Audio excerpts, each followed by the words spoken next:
What are some of the first things that come to mind when talking about TF2's player base? You have SFM recreations, dumb antics in TF2 lobbies, but one thing that is universal among TF2 players is your absolutely unreal amount of playtime on the game. Usually when someone has hundreds of hours on a game, you're considered a veteran and have a lot of hours. When someone has hundreds of hours on TF2, they get a similar reaction from regular people, but among your own kind, you have someone mentioning, those are rookie numbers. As it turns out, a lot of TF2 players end up having thousands of hours on the game. So, what drives TF2 players to put ungodly amounts of hours into one game? Is the gameplay simply that good? That's part of it, but playing the same game day in and day out will get tiring eventually. No, the secret formula to TF2 being more addictive than crystal meth is pacing.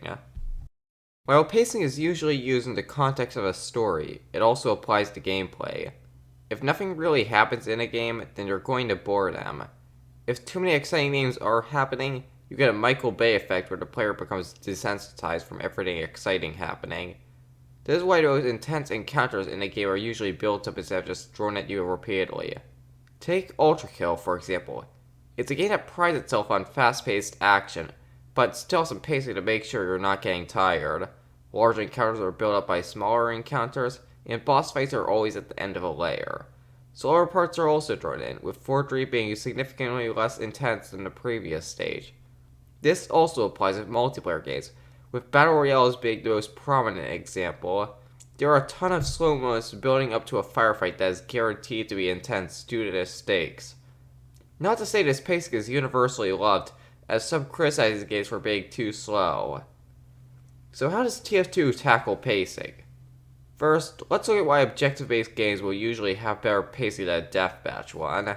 Something about TF2 that makes it stand out from the competition is that there's no real official deathmatch mode, as the main modes are mostly objective-based. You have Payload, King of the Hill, Attack Defend, 5 control points, and Capture the Flag, which most people just ignore the objective and play it as deathmatch anyways. But with the other modes, the game's win condition isn't tied to how many points or kills you can get, but rather how well you can hold or take points. This is good because while in a deathmatch-based mode, while it can't feel super fast and exciting, it gets tiring after a while because you're basically just only getting action without much to separate those moments. With objectives, you can have slower modes where teams are preparing for a big push, and then when a push happens, it stands out a lot more because of the calm before a storm. After all, pub pushes would be meaningless without the previous hold the enemy team had. Even with player destruction, which is arguably the game mode that's closest to traditional deathmatch, you still have slow modes where there's only small skirmishes happening, and the big modes where the objective is open and everyone's fighting for control. Because while TF2 is a fun game, it's not always exciting, which is a good thing. Something else that isn't exciting that contributes to the pacing is respawn timers. More specifically, how long TF2's is.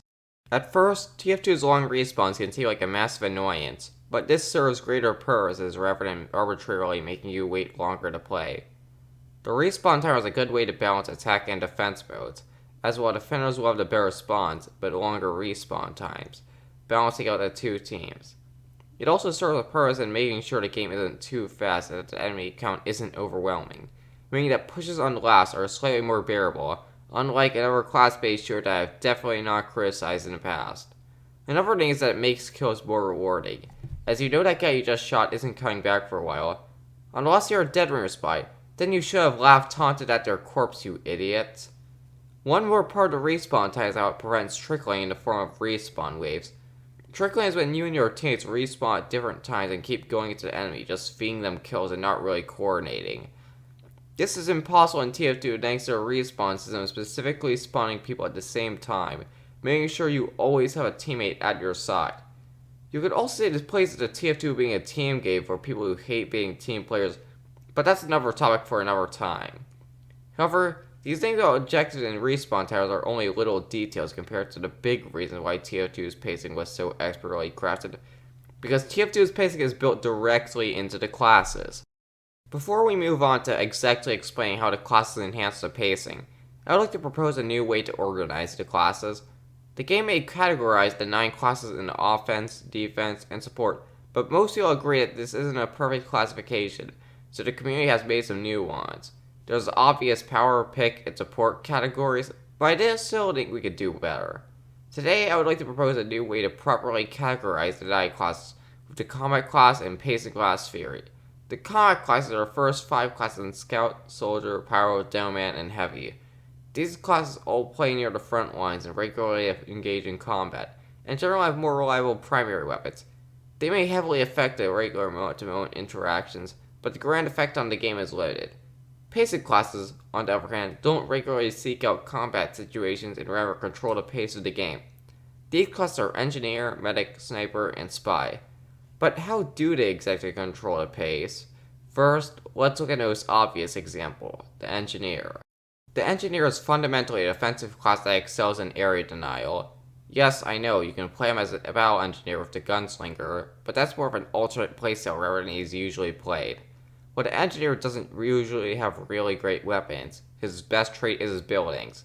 He essentially makes sure that classes don't push up too far due to its perfect aim, constant damage, and knockback to make sure that overzealous opponents are quickly punished.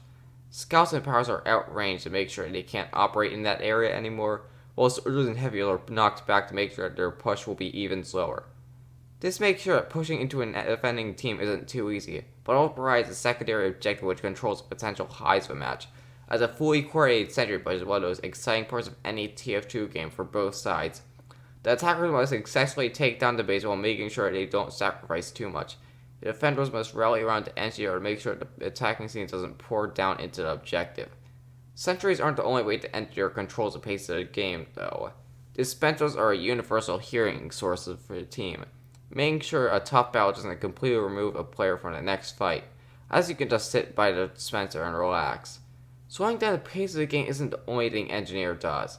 The Teleporters do the opposite, completely removing the arduous task of walking back to spawn after you easily go back to the front line. Granted, it is limited to make sure it isn't too powerful, but the Engineers are one of the most essential parts of TF2's pacing.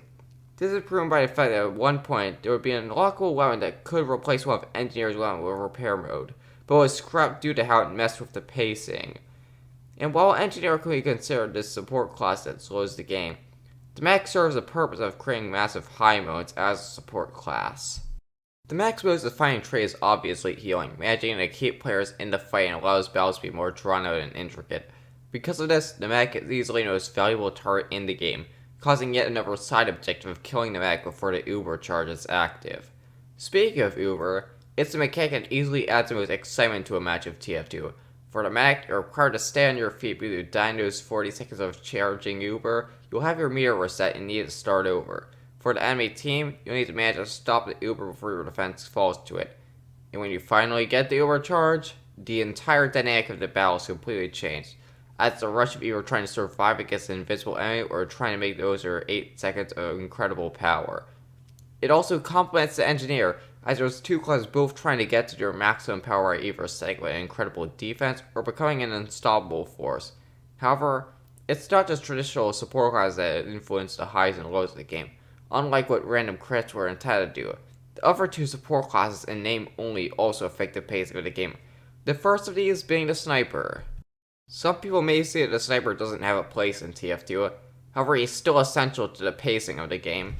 The Sniper makes sure the game doesn't speed up too much as he can lock down an area and force the enemy team to respect his line of sight, while still being vulnerable in close range.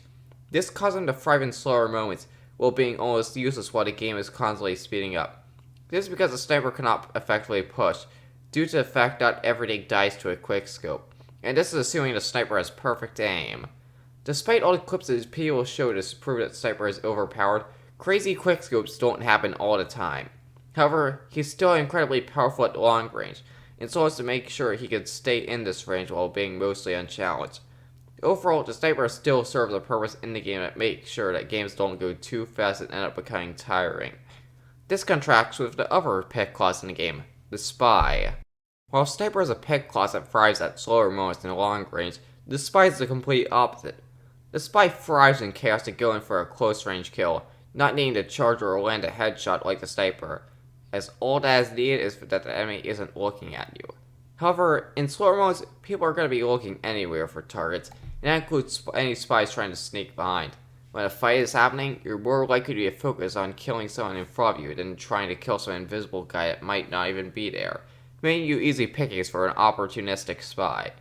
After a spy gets his pick, it's an immediate scramble to chase him down to make sure he doesn't get over teammates. There's also pacing directly within the spy gameplay, as when these exciting modes happen, you're also going to spend a lot of time invisible, not really interacting with the enemy team, instead trying to scrounge up as much ammo packs as you can.